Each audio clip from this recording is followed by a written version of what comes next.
Our next reader moved to Chicago 10 years ago and found a friend in my co-host Andrew and in Gaper's Block.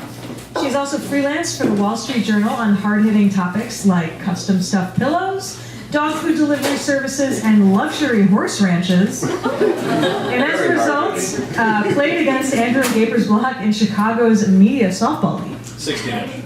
60 minutes, of course. That's Chicago. She has an MFA from the Low Residency Fiction Program at Chatham University. Her creative writing has appeared in New Horizons, a journal from the British Fantasy Society, Entropy, and BrooklynQuarterly.com, and she is an assistant fiction editor for the journal Pithead Chapel. Please welcome Lori Barrett.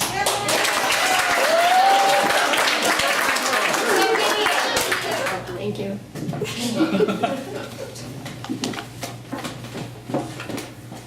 Part of my crush was on his name, Kevin Leisure. Mostly, though, it was his hair, longer than the other boys, and messy, like he had more important things on his mind. I wasn't the only girl who liked him. In 6th grade, Kevin had more playground cred than the other boys because of his older brother Todd, who had a girlfriend. At the end of the day, buses lined up outside our school to take us back to our apartment buildings on the army base we called home in Darmstadt, Germany. Every day, in front of the buses, Todd and his girlfriend stood entwined. Their books lay on the sidewalk next to their feet, 2 ankle-height towers. They kissed goodbye for as long as it took us middle school kids to board the buses. They're so lucky to have a love like that, I said to my best friend. What I meant was, one day, that would be me and Kevin. Kevin was on my brother's baseball team. At that age, and on that army base, we were organized around organized sports. There wasn't much access for girls, but I wasn't an athlete anyway. I enjoyed unorganized ball games in the grass field in front of our apartment building that looked identical to all the other apartment buildings on the army base. But more than ball games, I enjoyed reading about the kinds of teenagers who kissed in front of school buses. In books like My Darling, My Hamburger by Paul Zindel and Forever by Judy Blume. I felt really grown up on the day I bought my copy of Forever with my allowance at the Army Base bookstore. I chose Forever for my book report that year.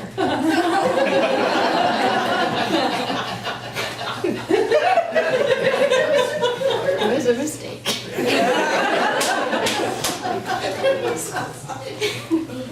The kids in class giggled as I described the teen couples fumbling towards sex, and the way the boy named a certain part of his anatomy, Ralph.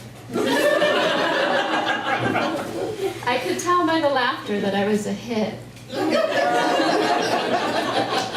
I walked confidently back to my seat. After I sat, the boy in front of me turned around and whispered that my fly was unzipped.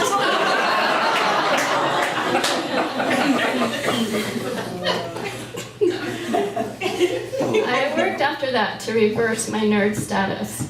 I volunteered to be Batgirl for the Darmstadt Pirates, the team that Kevin and my brother were on. That didn't mean that Kevin and I spoke.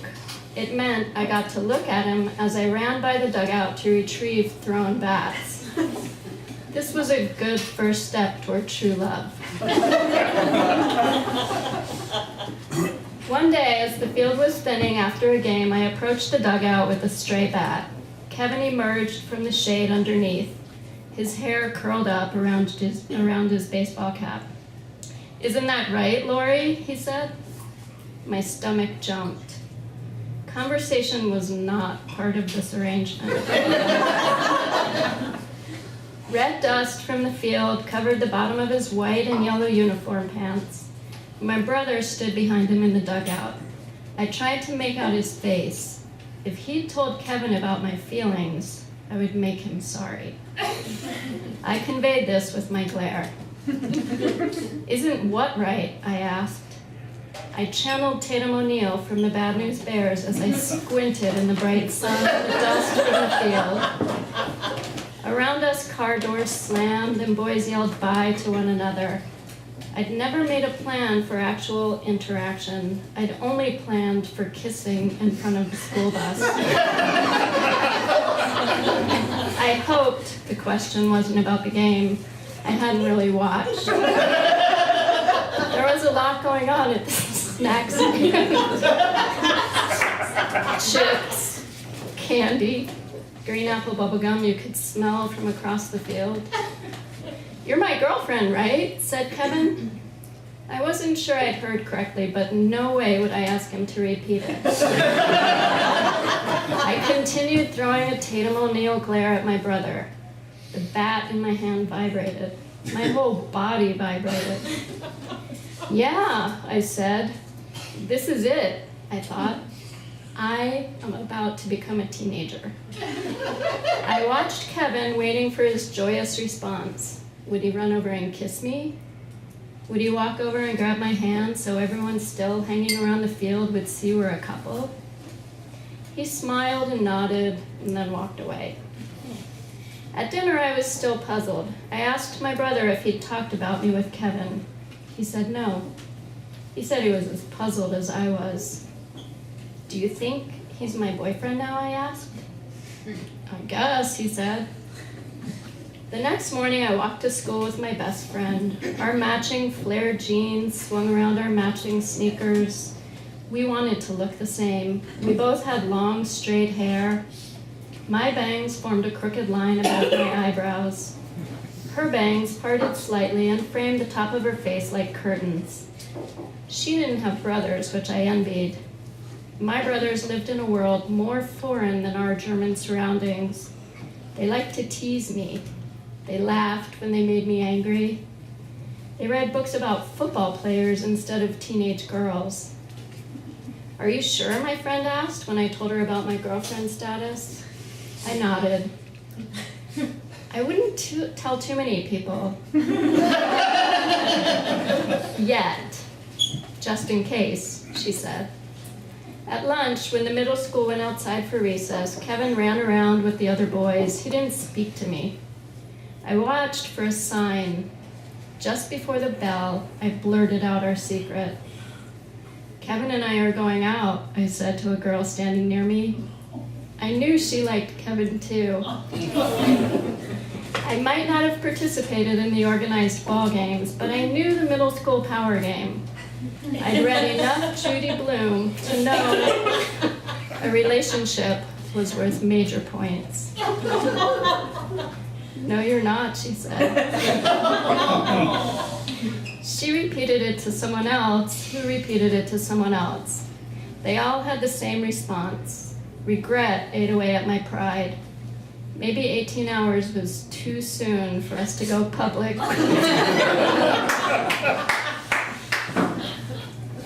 The sixth graders lined up by the entrance to school waiting for our teacher, Mr. Agassi, to collect us.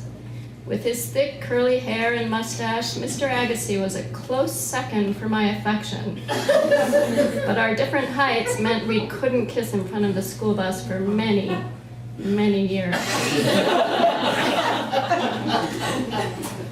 The boys couldn't stand in line. They shoved and mocked one another, all of it hilarious to them. One of the popular girls I didn't know well, but who knew Kevin well, stepped out of line and approached Kevin.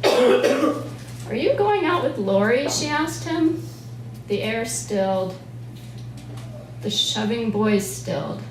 Kevin's eyes met mine. I thought I saw the start of a smile. "No," he said. I heard laughter, but avoided looking at any faces. It was like the laughter of my brothers or the laughter during my book report. I felt like Harriet the Spy after she was outed. Like if I could explain the situation, my classmates would see their reaction was wrong. I wasn't wrong. He'd said it. I pretended to smile. I wanted to disappear. I approached him after school. I steered him away from the other kids and the smell of Buck's exhaust. I offered him a chance to reconfess his love. "Why'd you say yesterday we were a couple?" I asked. I bit my lips to keep them still. It was just a joke, he said. I wanted to shove him. I could claim it was a joke. I walked away. The next day, I had to babysit for our downstairs neighbors. My best friend came with me. After I put the little girls to bed, we sat on the we sat on the overstuffed couch in the family's living room. Paul Anka's Breaking Up Is Hard to Do played on the radio. I put my head in her lap. I cried, and she combed my hair with her fingers. I was closer to understanding the song's lyrics. I was closer to being a teenager. But Kevin was a boy. As much as I wanted romance in my life, I didn't want it to be with a boy. For the time being, I was where I needed to be.